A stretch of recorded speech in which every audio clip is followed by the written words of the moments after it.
సముద్ర గర్భం నుంచి శ్రీదేవి వెలుగు ఎలా వచ్చిందో ఇప్పుడు తెలుసుకుందాం. క్షీరసాగర మదనం ఫలితంగా ఉద్భవించిన దివ్య వస్తువులు మరియు దేవతల గురించి పార్ట్ 4లో చూడండి. క్షీరసాగర మదనం సమయంలో ఒక ప్రకాశవంతమైన వెలుగు సముద్రం మధ్య నుండి బయటపడినట్టు అయ్యింది. ఆ వెలుగే లక్ష్మీదేవి రూపంలో అవతరించింది. లక్ష్మీదేవి శరీరం మెరిసిపోతుంది.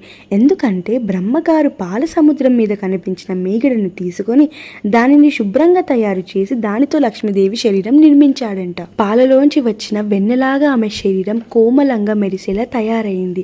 లక్ష్మీదేవి చూపులు నదిలా ఉప్పొంగాయి. ఆ చూపులతో అందమే ఉద్భవించిందని చెప్పవచ్చు. ఇక లక్ష్మీదేవి చర్మం మెరుపులతో మెరిసింది. దానికి మెరుపులు జోడించడంతో ఆమె రూపం ఇంకా ప్రకాశించింది. ఇప్పుడు లక్ష్మీదేవి అలంకారం. లక్ష్మీదేవిను పసిడి చంపకదామపు ఆసనం మీద కూర్చోపెట్టి మంగళ స్నానం నిర్వహించారు. సముద్రదేవుడు పచ్చని పట్టుబట్టలు ఇచ్చాడు.